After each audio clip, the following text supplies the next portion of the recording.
pretty interesting.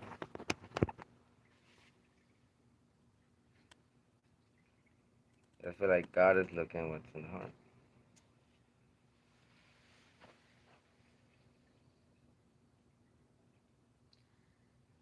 I sort of feel like this in relationships. Like if you look at some couples' pages, like you see um, even some of my clients, they'll be on their page, um, fit mom, entrepreneur, and married to the man of my dreams.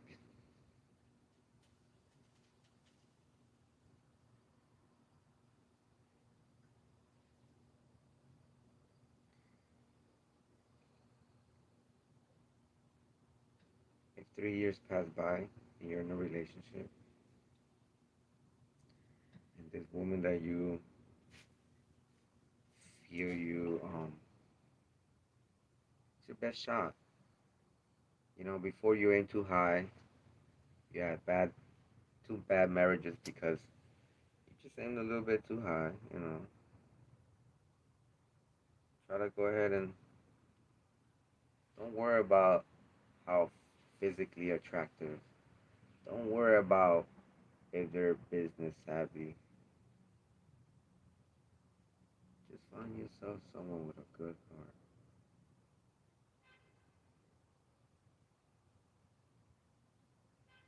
A good heart means it comes out of them naturally. No one had to teach it. No one had to warn them. No one had to say, you know what? You better come and be a part of this, or you'll go to a place called HELL. Or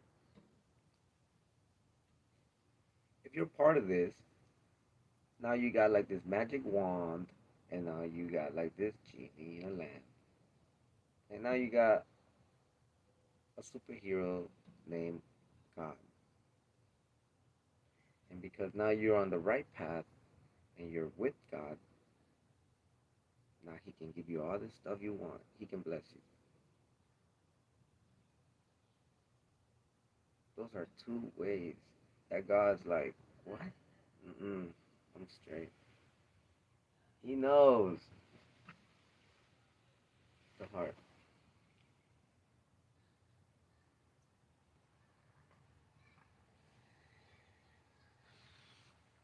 That's why when you're willing, if you're willing to die, then I feel like you're willing to truly live. And I kind of feel like dying means whatever my self indulgence, whatever my self pleasures, whatever it is I used to want, I don't want none of it, no more, no more. Because all of a sudden, I felt so in love.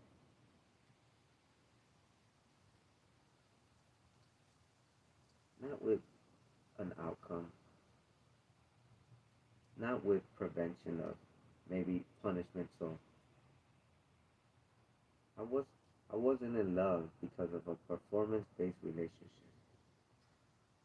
If I do good, I will, they'll stay with me.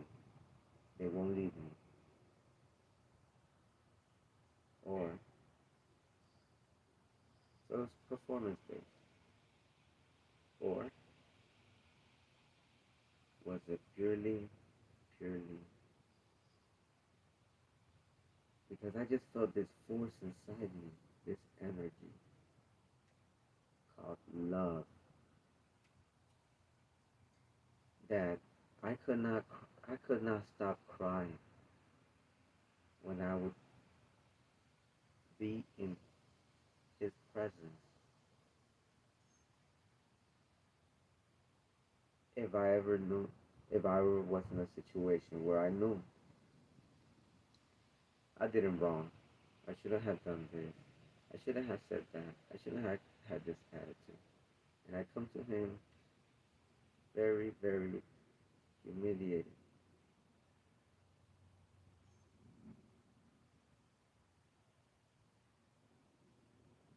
So the purpose of going in front of a church, in front of hundreds or maybe even hundreds of thousands of people, you know the reason?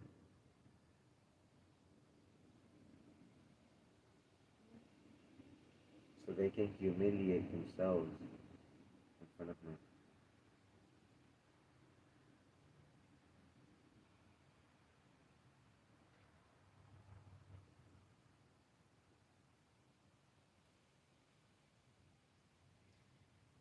And at that point, you're not concerned about no one else out there.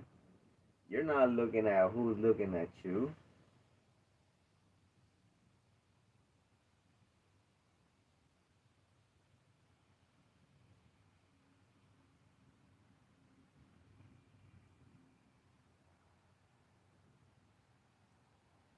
Because the one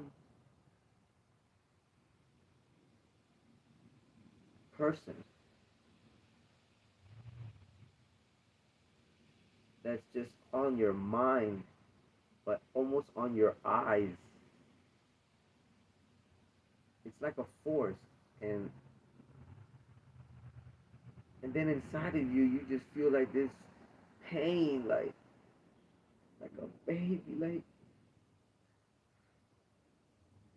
I'm sorry, Father. I'm so sorry I failed you. I'm sorry my family's still not where they want to be.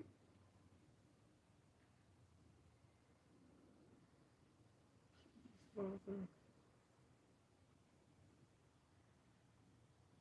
set me in your life. Please come into my life.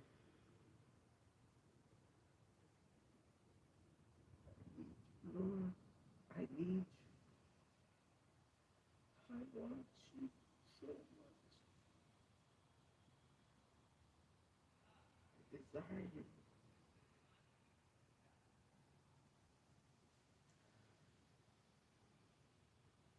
I yearn for you.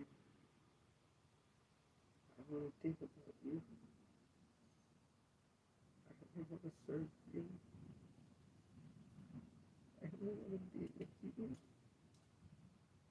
I only need you. Father, I love you. Stop my heart. Stop my mind. Stop my passion.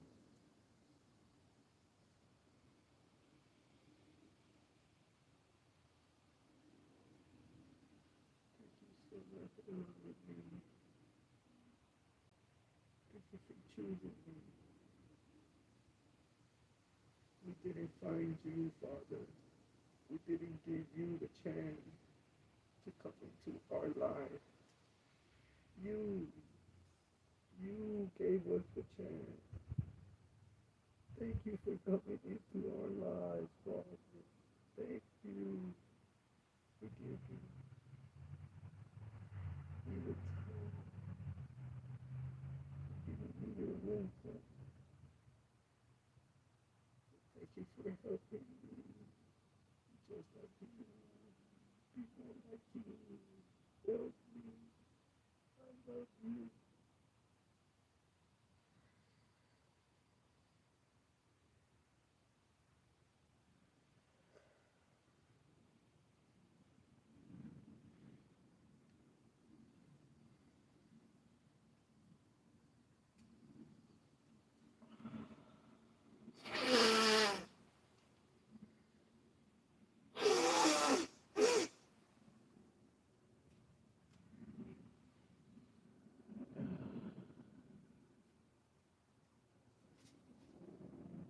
When you come to God, when you come to Him, and your heart is pure,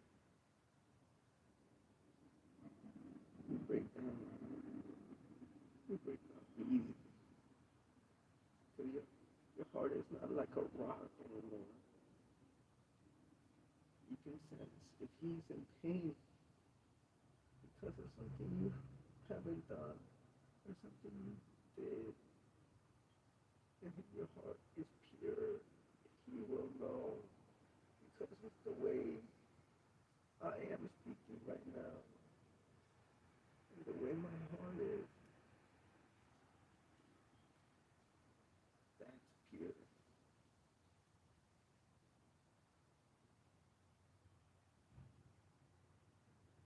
That's pure. The only reason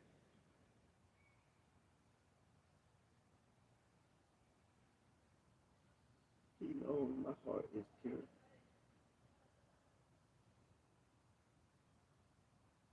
is because he took the time since before I was even created to know who I am.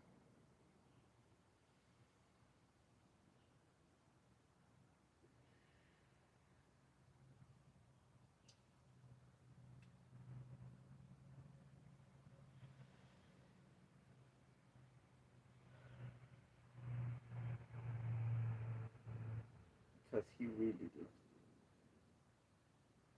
He loves me so much. When he took the fall after coming down to earth,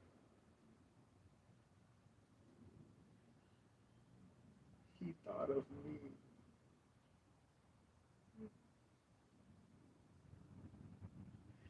That's how much he loves us personally to his children.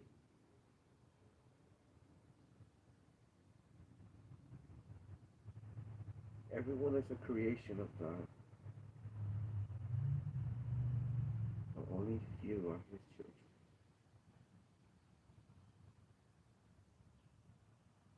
For wide is the road that leads to destruction, and narrow is the path of his children that leads to salvation, because he saw their heart was pure from the beginning. When they met, as soon as they met, they saw the feeling I had for him, something inside of me, a force, an energy, and I couldn't even see this person. I couldn't even see what I was starting to feel love for. I could not believe it.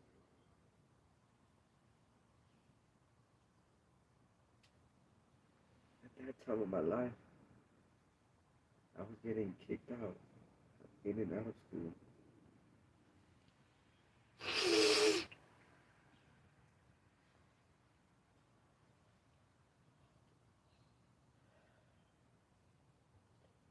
And I was such a troubled kid.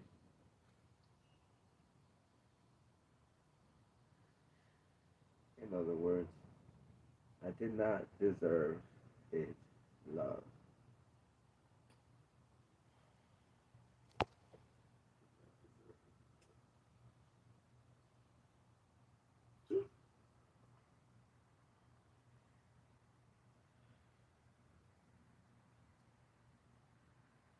Never seen a love like that before. How could you love me? Yet I'm a sinner. How could you love me? How could you pick me? How come you would want to be and come into my house, which is called entering our life?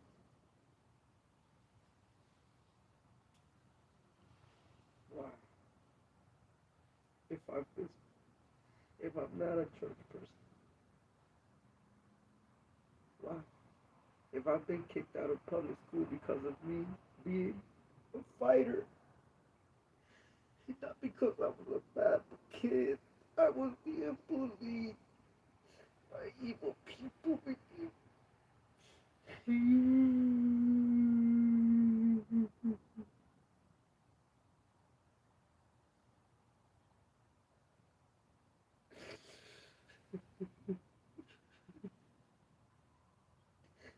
feel like that at this age, 38.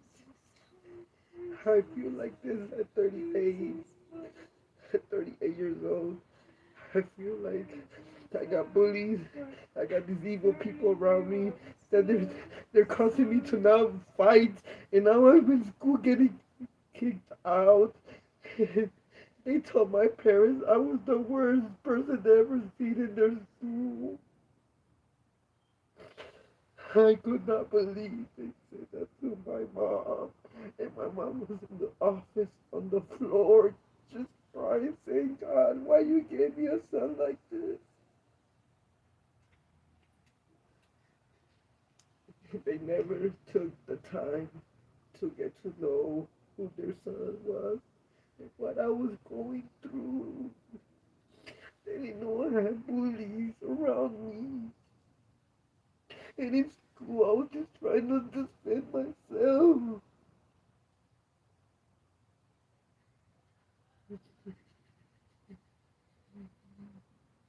Just like I am today. I'm not a violent person. I'm a peacemaker. I'm a healer. I'm a lover. I help people. I help people. I help people for a living. I help people as a career. I serve God with my life. It's what I do.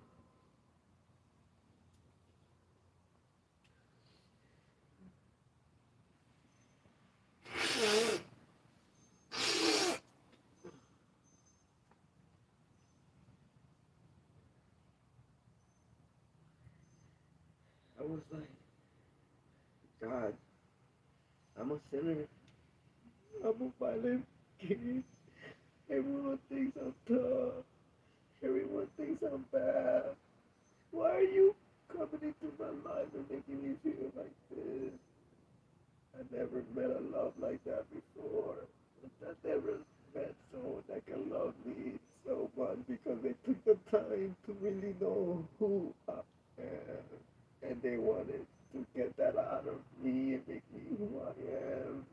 And that's what God did for me in my life. In the name rock that it was born.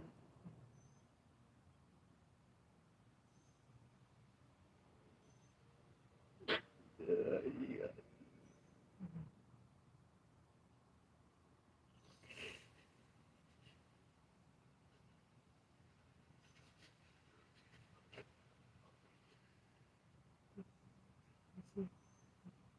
Mm.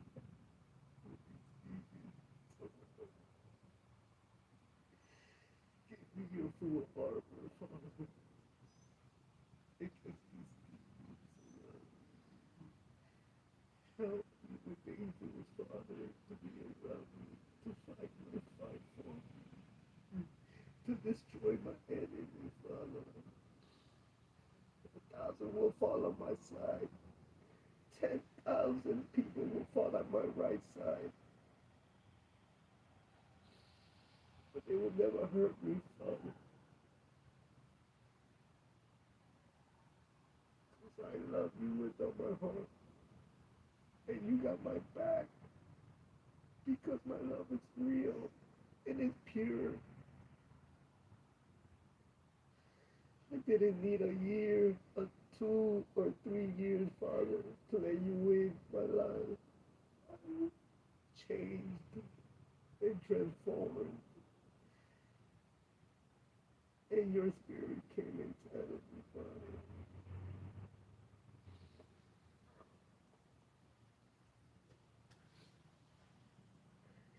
God's spirit comes inside of man. Man comes inside of woman.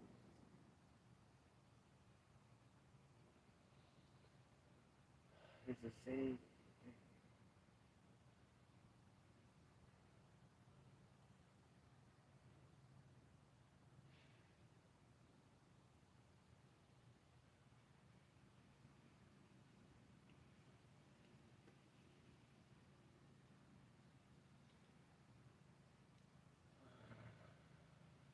looking at the heart.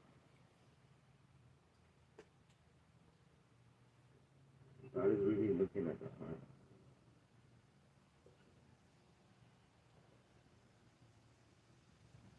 Every book I read, every sermon I watch, every podcast I listen to,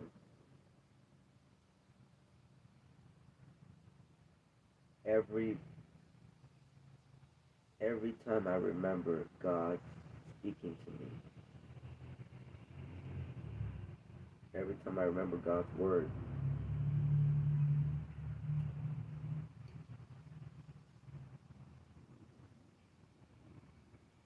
it reminds me the type of people I need to stay away from.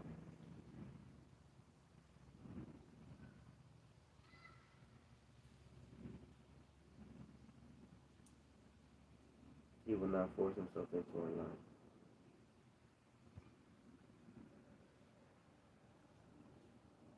Maybe you're still doing the same thing as the beginning.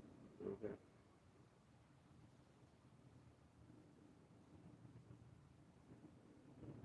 And if to him, if to you, God is just, he's just God. I believe in God and that's it. He's not God. That's why the verse is, I never knew you.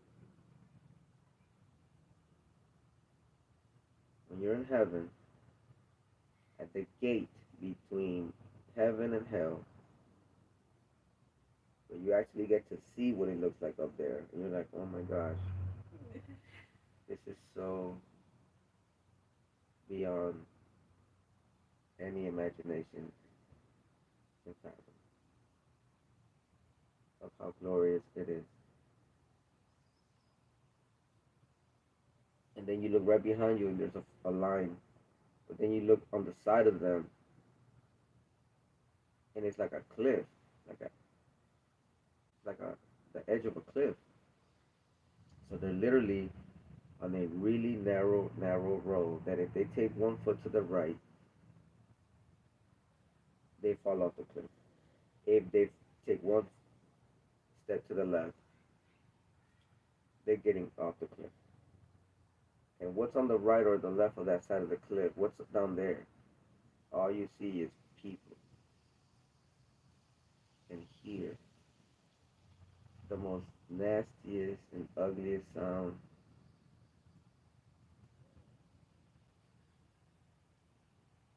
And who are these boys and people?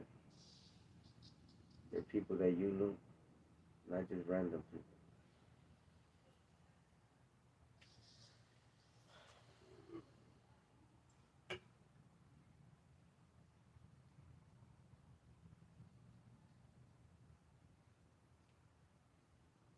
And if it took you,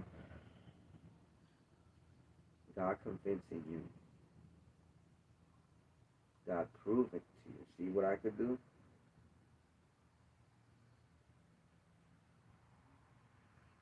Or God showing you first. First prove to me my life can change with you. When I become who I want to become and my life is what I want it to be, I go ahead and give my life to you, God.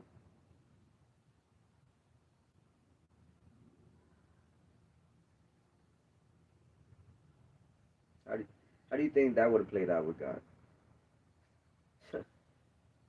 Boy,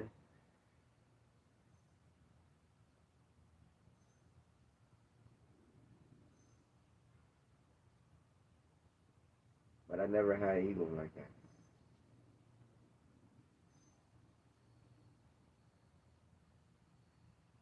The first thing I did was recognize who he was. I literally fell in love with him on the first day I met him. I was sitting not in the front. I wasn't all the way in the back, but I was on the left side. I wasn't on the right side of the church, of the church seats, las bancas. We didn't have chairs. We had la banca, like old school Catholic church. It was a Christian church, but it wasn't Christian based. It was based on Hebrew and It was a Nazarene denomination. What are the odds? God's like, I'm not gonna confuse you, son. I'm not gonna confuse you. I'm not gonna confuse you. I'm gonna show you the truth. And after I show you the truth, I'm gonna show you all these fake people, all these fake religions. I'm gonna show you all these different fake denominations. All of them say they are the truth. But you will know and recognize because you met me and you know I'm real. And you know everything else is fake. So it's not up to the same standards and the words I've given you. Based on who I am, and now that you know who I am, you will know what's fake and what's real. Just like people have what has come across my path, and I have gone into their lives, and they let me in, and they invited me in to their lives. And they discovered they didn't have to be, their life didn't have to be a result of their circumstance. Their life didn't have to become a product of their environment. If they choose to, they can change those people who are around them. They can change their environment. If they can move into a new home, you build your environment in that home until God is ready. For you, you show faith. You trust in God. I did that.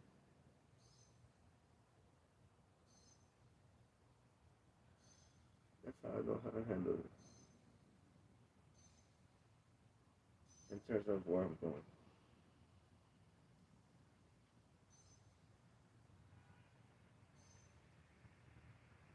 It's like someone that was on the street, and I'm just gonna say this to you in a parable, like a story, like the Bible uses parables. The reason why God uses parables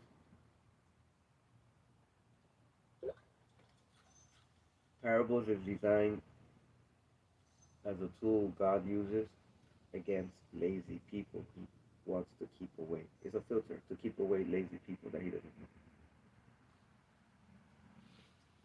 He wants people with real, genuine hearts. Like, okay, tell me quick. Okay, get to the point.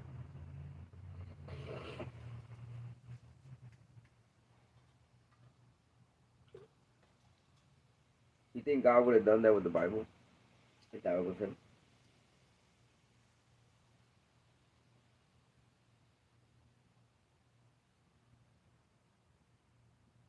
No. So when someone says, I don't read the Bible, I don't read the Bible because I don't understand it. I don't understand it, and I don't understand the Bible, and that's why I don't even try to read it. Like, I'm just good. So I'm gonna show you a video. A guy that works for Grant Cardone. His name is Jared.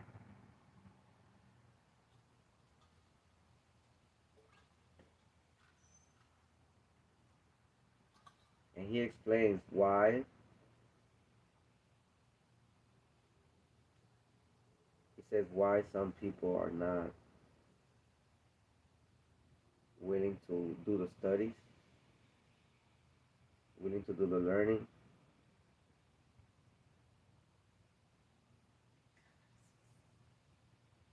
And he says it's one reason. And Jared from Grant Cardone says it. And then it's what God says. So it's like congruent. It makes sense. He says God is looking at the heart. Like, this is what God says. God is looking at the heart. God is saying he's looking at the heart because he wants to know, do you really want to get to know me? want to come into your life,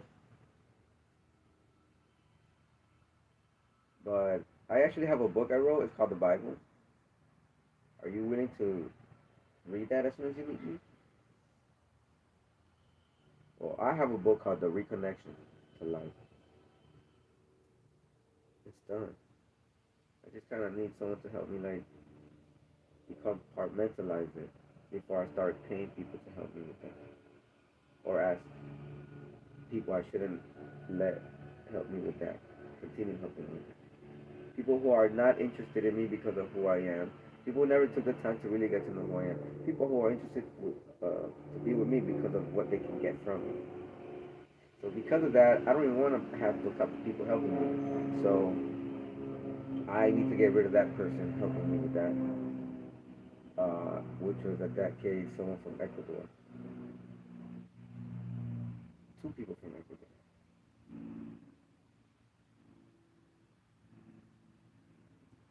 Because I realized, no, I'm doing wrong. That's manipulating. And that's me taking the bait. That's both. One, because you can't force no one to do what you want them to do. Two,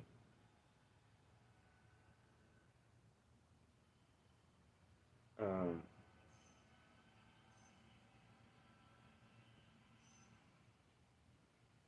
just God wants to know what's your intentions. So that's why I was like, nope. So there's a book I have. Do you want to get to know me?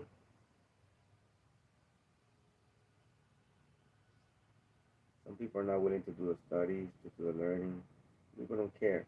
So the reason why God speaks to us in parables, and why the Bible is so confusing, is because it would take someone with a big heart, like Grant Cardone said, a big heart, big passion, true commitment,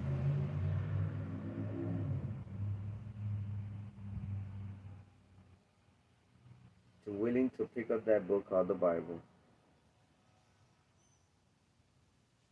because I just met this person that wants to come into my life.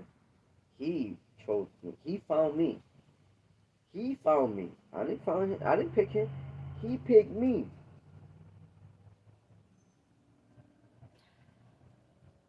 He wanted to come into my life. Do I let him in?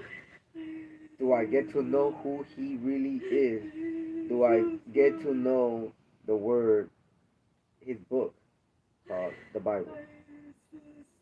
If it takes me 3 years, guess what would happen? Guess what would happen? God isn't, he's still struggling, he's still fighting. At that point, God is not interested. I don't get what I deserve and what I've been damaging. I'm so sorry. I'm glad you recognize Virginia. I have to understand what is going on. You have to first understand what's going on because that's the first thing. Recognize. We both gotta recognize, and I gotta recognize because, like I said, everything I've learned from him when I met him and why he chose me. Why did you pick me? Because I was a person that did not deserve him.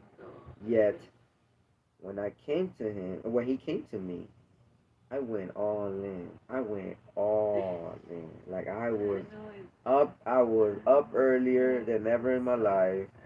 I was sleeping with him. I was waking up with him. I was talking to him. I knew who he was. And the more I got to know him, guess what happened? All of a sudden, without him even telling me, without any classes, I never went to a seminar, I never heard an audio, I never read a book about it, but all of a sudden, I could not stop sharing how my life changed because of this one person I met named God that came into my life. You got to meet him. You gotta meet God. You gotta meet him. He will change your life. He will change your life. Gotta meet him. I wanna introduce him to you.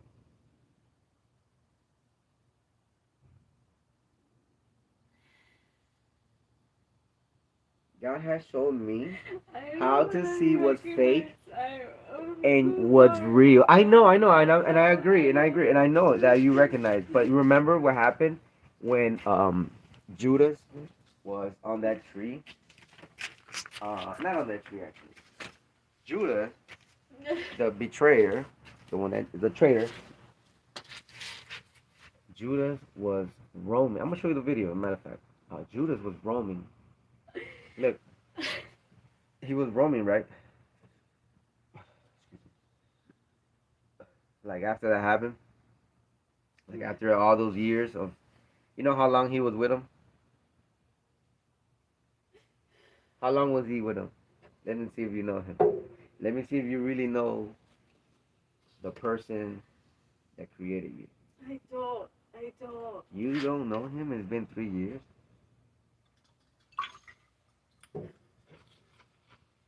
So you don't understand what happened?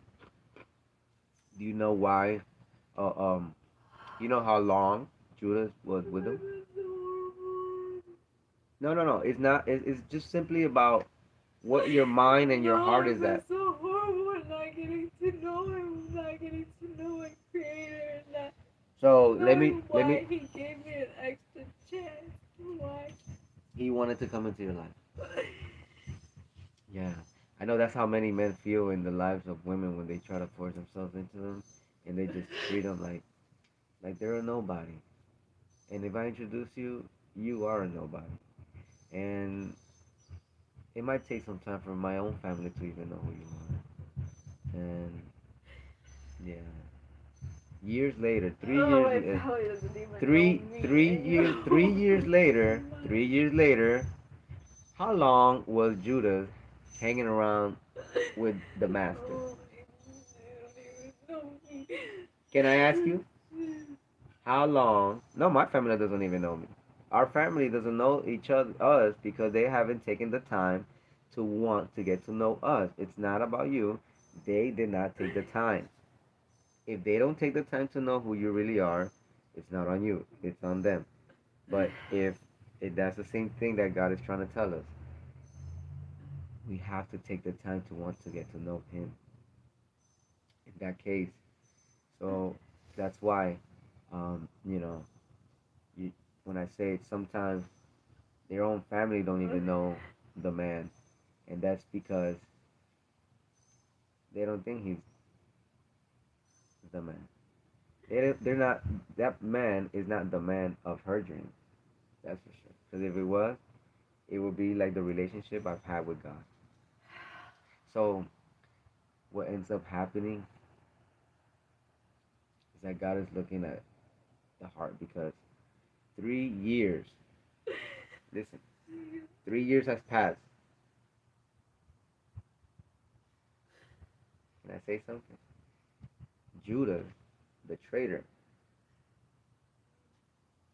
after 3 years, and after the master was like, "I know you're the traitor. I know there's a traitor among us, and it's the one right next to me." That's the person that didn't take the time to get to know him.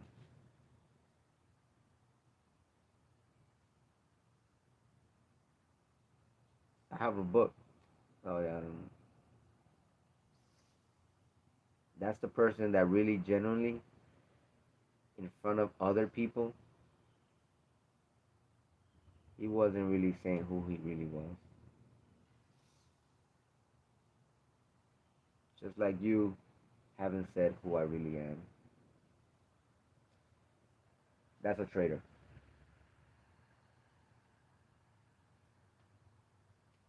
So What did he betray him for though? Because in front of people, they were asking him, "Hey, who is he, man? Like, tell us what's up." Yeah, like he's this, he's that. Yeah, he's good. You know, he does some stuff, but like, yeah, I don't agree with everything. He's kind of like a little bit too out there like that. Like I told him, chill out. I told him to relax. Like he, because he's gonna get in trouble. And I told him that you guys are already looking at that stuff. Like, hey, relax, chill out.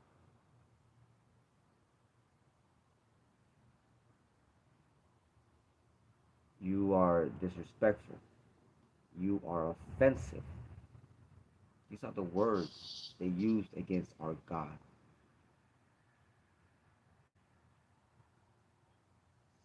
If you knew him, if you knew him, you will know this. If you knew him, you will know it was 3 years that Judas was with the master, because it was from age 30 all the way until he died and went on, and rose, which is 3 years.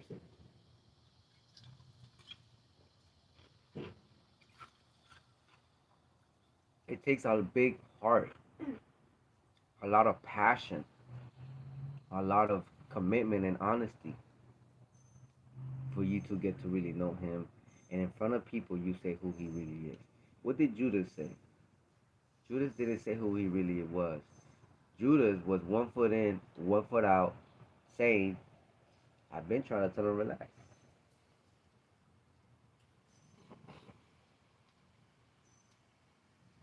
So then he became the informer. He became the middleman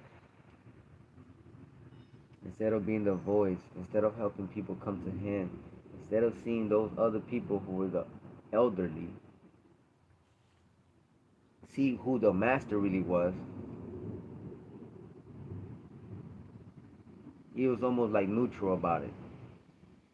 And the Bible says that if you are neutral, guess what he will do with you?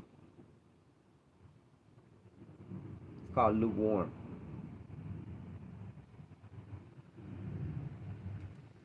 There's a verse. I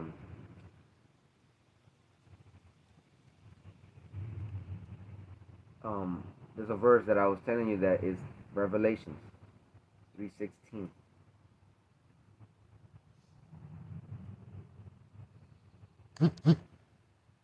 Right?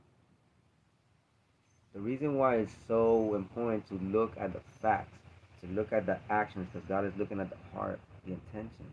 Okay, Judas, I know you're walking around, you're everywhere in the city, you're going through the whole entire city, and I'm telling you what really happened after 3 years. And you feel horrible because of what you did to the master, what you did to the one sent. You are feeling so horrible. You don't even know what to do. Everywhere you go, you're just feeling just horrible. You know what? You know that's what happened, right?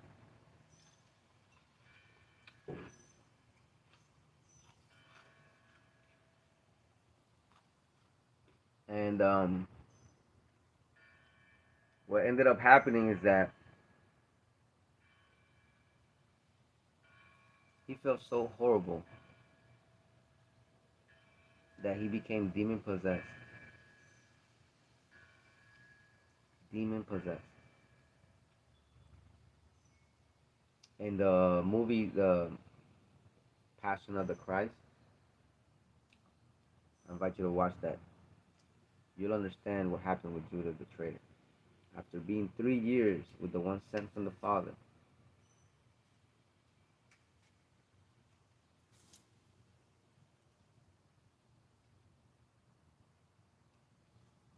you'll realize, because you have to understand what God was looking at, what he was looking at.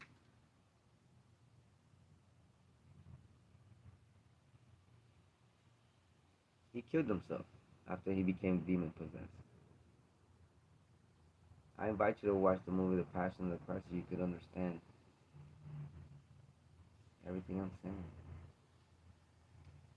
The reason why that the reason why God took his protection away from Judah, Judas, is because if Judas was like 100% like, yo, I am buying this person. I'm not. I'm not buying it. Like I'm not. Like I'm just not buying it. If he was like that, trust me, he would have been good. He would have been good. If he would have said, "I'm just not with it. Like I don't think I want to be a part of this disciple group. I just don't think I'm like I don't buy into him." The Bible says he would have been good, and I'm about to read it to you.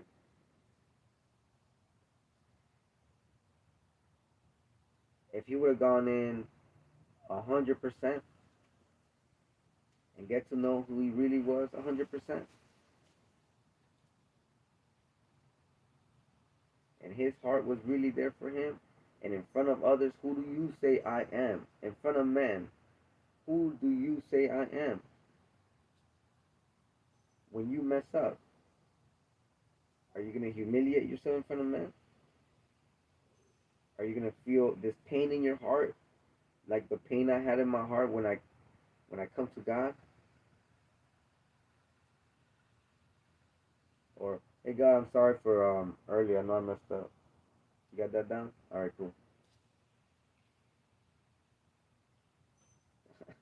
You can't fool God, and you can't fool me because I know who God is. I don't want to tell people about Him and tell them what He says. I'm doing what He says. When someone tells me, "Oh, you got it," you should act. You know who He is. Do you realize how wrong you are about what you just said? That He wouldn't do what I'm just doing right now. You're so wrong. Once I get past that point, though, there's only one thing He is telling me and has told me for years, and this is why I never had a problem before. I'm out. Like, you're not in my group. You're not a part of the disciples. You're not part of the 12. You're not. You are not true at heart. Because it's been 3 years. You never really picked up the book. You never really got to know who I am. Jared said in the video of Grant Cardone, the number one reason why people hate sales and are afraid of cold calling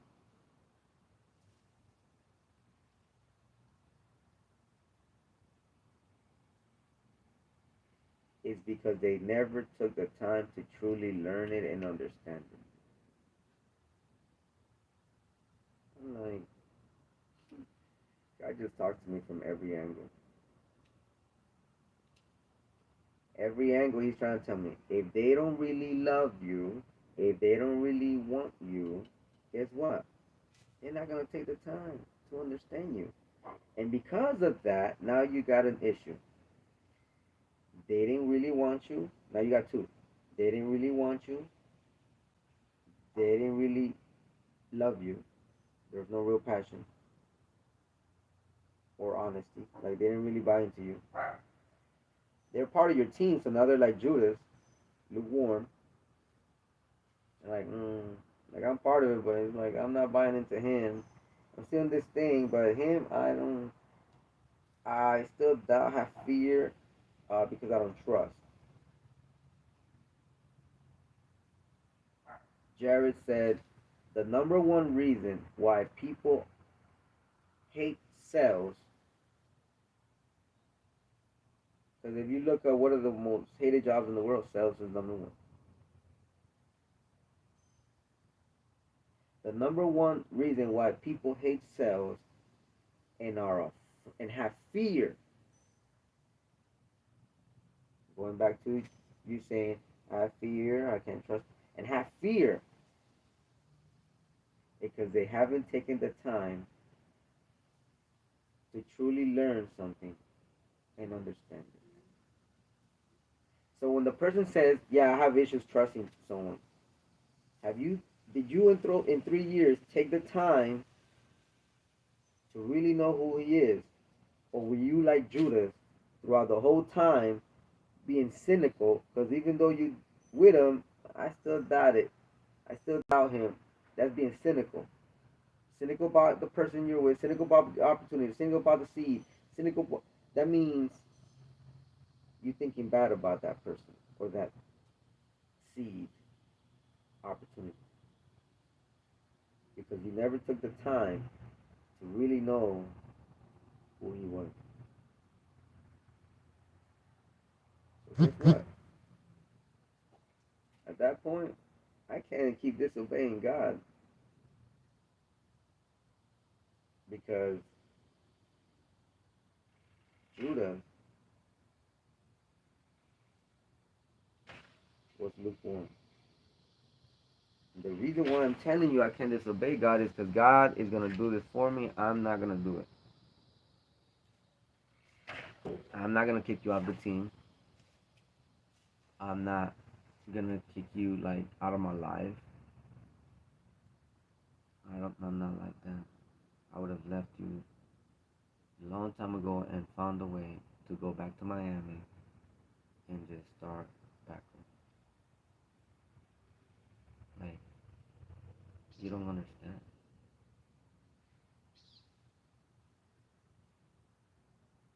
You really don't because you never really realized who I was. And so I'm not just gonna leave you.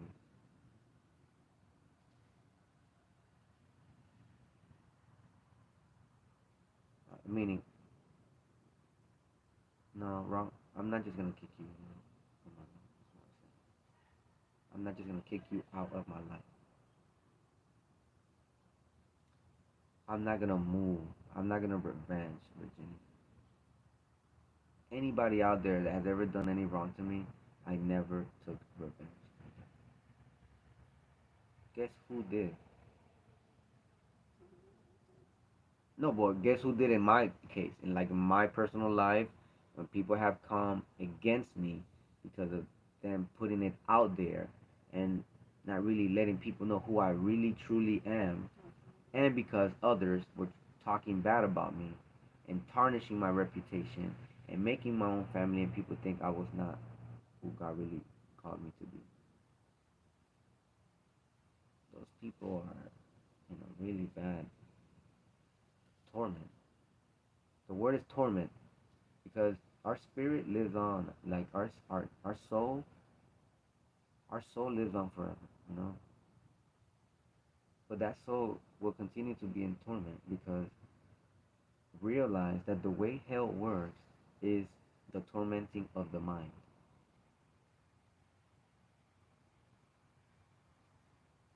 So it's almost like you can't get out of it. It's almost like torment.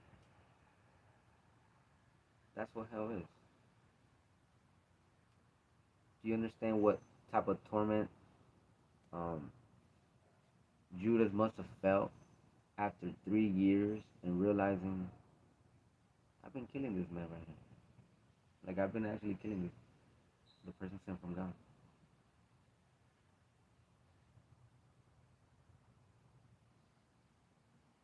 And now he felt so much torment, so much. Like after years of just tormenting, walking around the city or wherever he lived, just torment. Until the day it was too much and he took his own life. He hung himself. Why? Because it got to the point that the demons started to torment him. So in the movie The Passion of the Christ, you will see that scene. The reason why I'm telling you this is because Revelations 3:16 is probably one of the most, like, to me is comfort. To me, I feel like safety. It makes me feel secure. It makes me feel safe. It makes me feel like I'm protected. It makes me feel like I will be okay. No matter whatever happens to me, no matter what anybody ever does to me, no matter what anyone ever, like what they did to him, doesn't matter what they do to me. That's why after I started seeing my behavior with you and the stuff I've been doing, I've never done. After I gave my life to him, I realized, no way. Just like the scene of Matthew 23:23.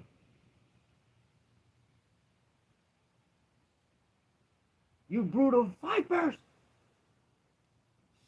Tired of yelling at y'all. I'm tired of yelling at y'all.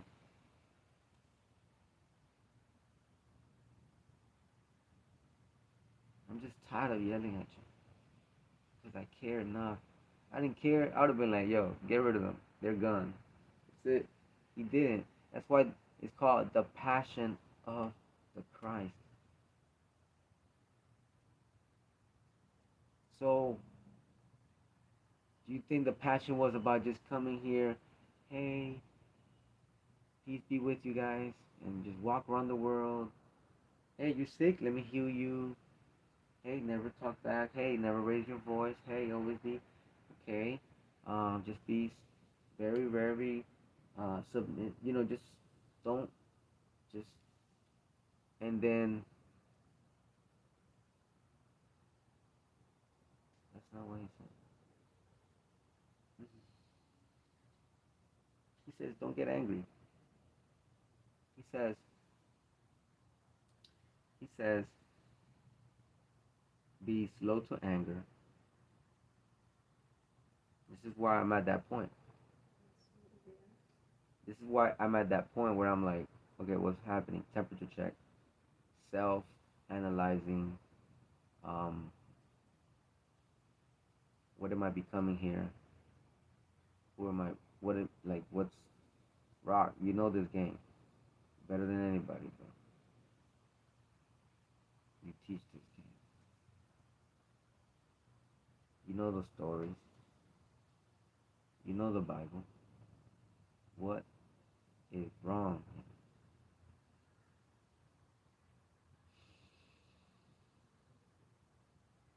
There's a there's a story in the Bible where there's a woman after God told them both, hey, don't look back in Sodom and Gomorrah.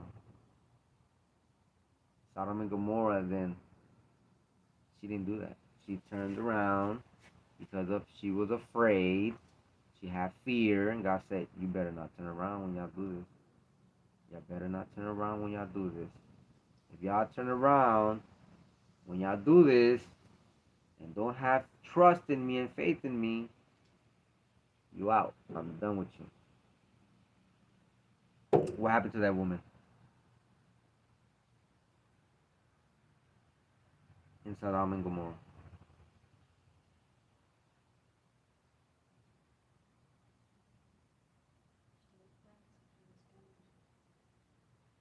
But how was she punished?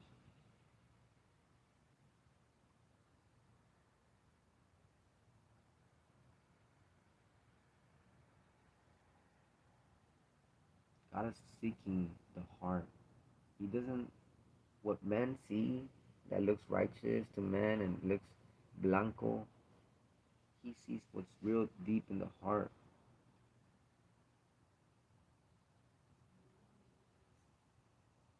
He has, and you have not taken the time to get to know him, and he sees that.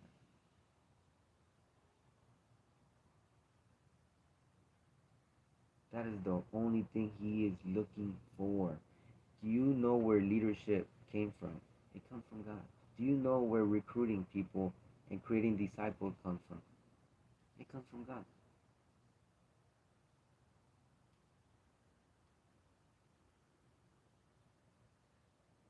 What that means is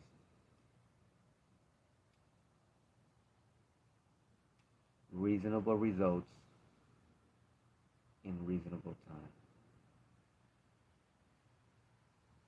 because Revelation 3:16, the verse that makes me feel very, very safe about being with my best friend, my creator, is Revelation 3:16.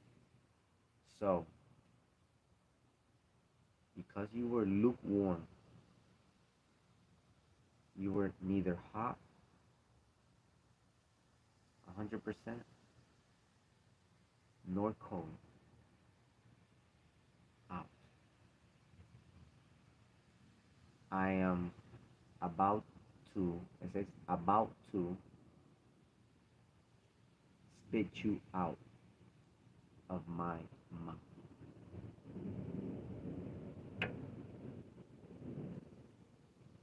Revelation 3:16.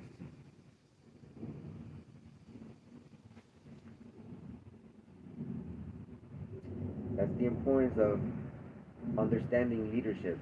Recruiting is about sorting.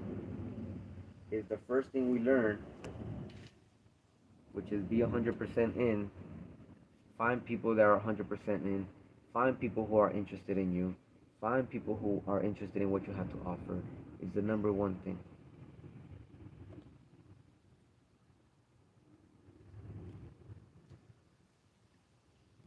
Because if you don't, now you're gonna end up like our heavenly Father had to do with the Pharisees and the Sadducees.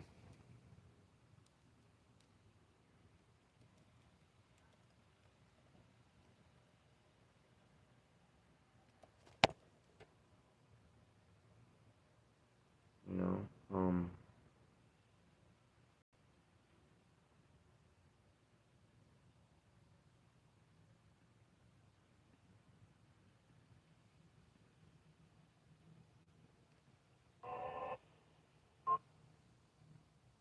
Be condemned to hell. One swears by the temple, it means no. You blind fools. Which is greater?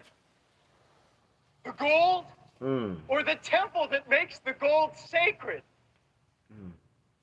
You also say, if anyone swears by the altar, it means nothing.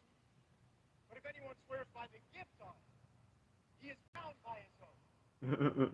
You blind men, which is greater? The gift or the altar that makes the gift sacred? Therefore, he who swears by the altar swears by it and by everything on it. And he who swears by the temple swears by it and by the one who dwells in it.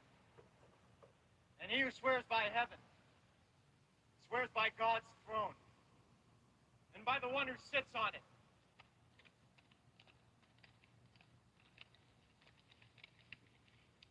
Woe to you, teachers of the law and Pharisees, you hypocrites!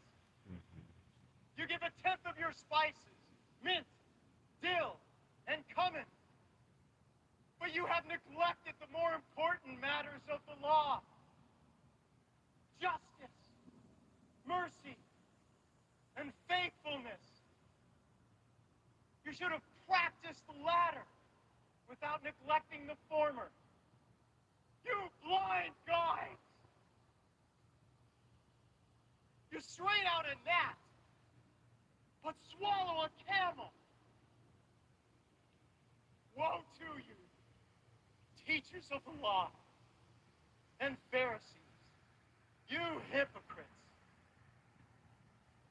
You clean the outside of the cup and dish, but inside they are full of greed and self-indulgence. Blind Pharisee! First clean the inside of the cup and dish, and then the outside also will be clean. Woe to you, teachers of the law and Pharisees, you hypocrites! You're like whitewashed tombs, which look beautiful on the outside, but on the inside are full of dead men's bones and everything unclean. In the same way, on the outside, You appear to people as righteous, Mm. but on the inside, you are full of hypocrisy and wickedness. Woe to you, teachers of the law and Pharisees, you hypocrites! You build tombs for the prophets and decorate the graves of the righteous. And you say, if we had lived in the days of our forefathers, we would not have taken part with them in shedding the blood of the prophets. So you testify against yourselves that you are the descendants of those who murdered the prophets. Fill up then the measure of the sin of your forefathers. You snakes! You brood of vipers! How will you escape being condemned to hell? It's difficult for me to watch that. Therefore, I am sending you prophets and wise men and teachers. Some of them you will kill and crucify. Others you will flog in your synagogues and pursue from town to town. And so, upon you will come all the righteous blood that has been shed on earth. From the blood of righteous Abel to the blood of Zechariah, son of Berechiah, whom you murdered between the temple and the altar. I tell you the truth. All this will come upon this generation. So we have it clear that that's how you show you love, and that's how you show someone trying to freaking help you. You brood of vipers. If you try to help me, why would you speak to me like that?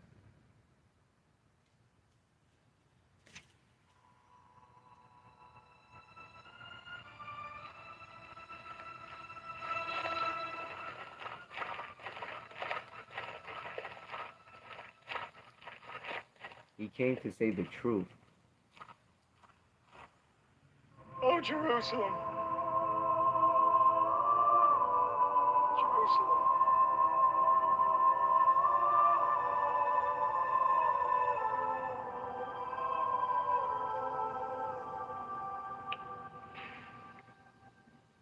You who killed the prophets and stoned those sent to you.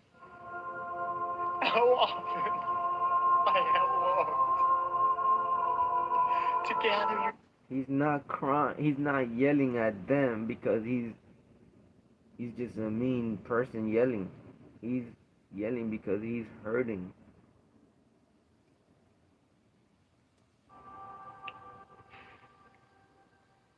You who killed the prophets and stoned those sent to you. How often I have longed to gather your children together, as a hen gathers her chicks under her wings, but you were not willing. Look, your house is left to you desolate. For I tell you,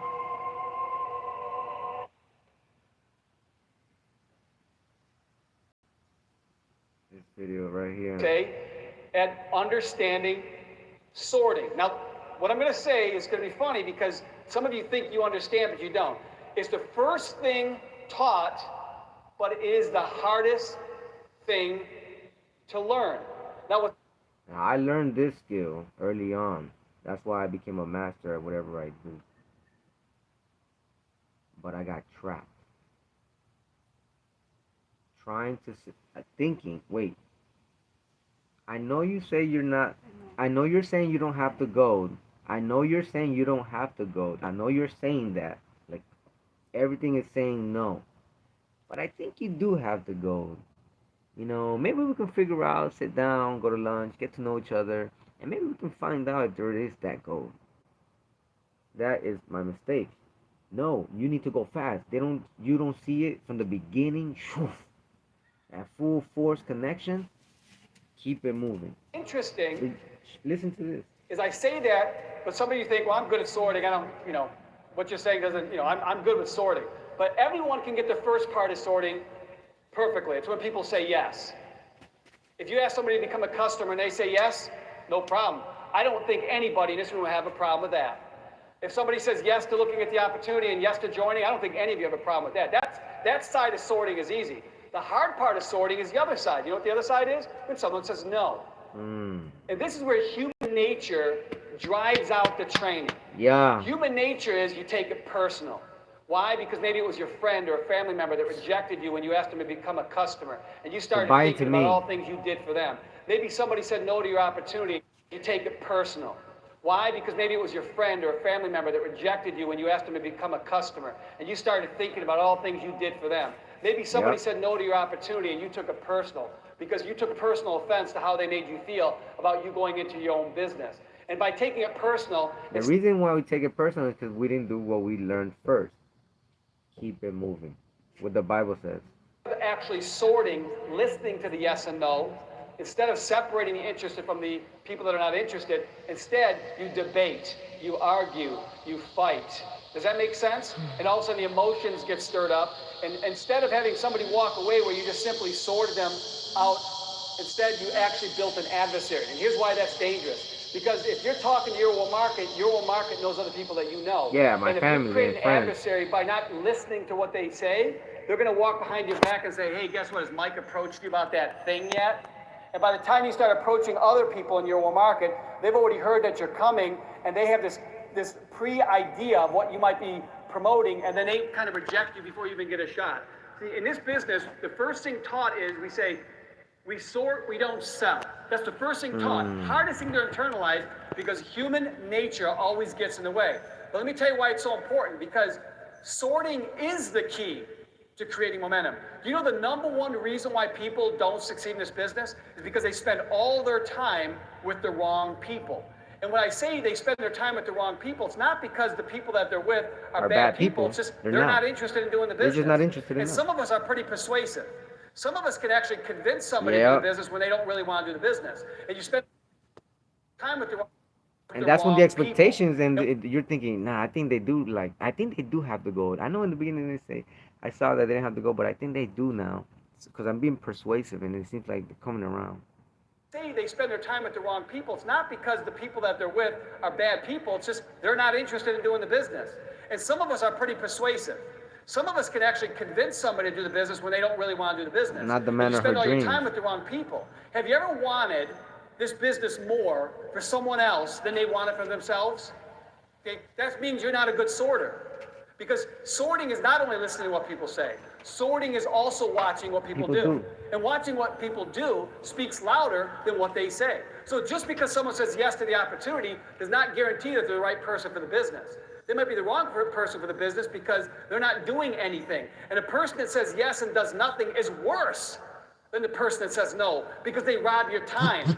And they convince you that maybe there's hope with that person, and you start spending all your time with the wrong people. That's the number one reason why people don't succeed in this business, is they waste all their time with the wrong people. Now, again, they're not bad people. They're your friends, they're your family members, but if they're not going to pursue this business with the aggression that you're going to pursue this, then guess what? They're going to drag you down, they're going to waste your time.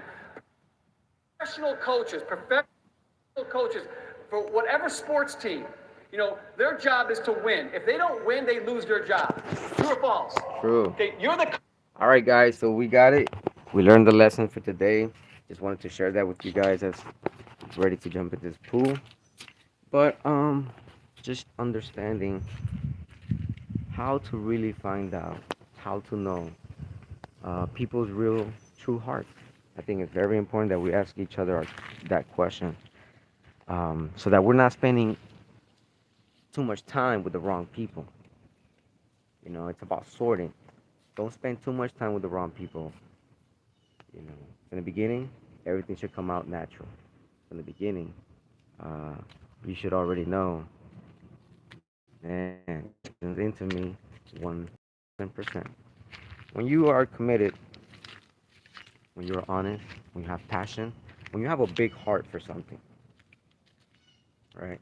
So make sure if you're going to be a part of a business, if you're going to be part of a company, if you're going to be part of a team, if you're going to be um, allowing God into your life, whatever it is, maybe it's a company and you're about to start a company or start a business, or you're going to be in a company, in a business.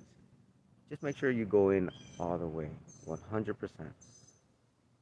Because if you don't pursue it with honesty, with passion, which is called love, and with honesty, uh, you know, you won't be able to succeed. Everything in life is about those two things: love and respect, honesty and passion. So make sure you surround yourself with people that are like minded, people that have that same passion and energy from day one. Not after you prove to them, not after you show them, but from day one. They are interested in wanting to get to know who you are. From day one, they want to know who you truly are. They want to go deeper. Sort of like the Bible is written in parables so that we can go deeper into understanding who God really is. God bless you guys. I hope you have an amazing weekend and happy Sabbath today.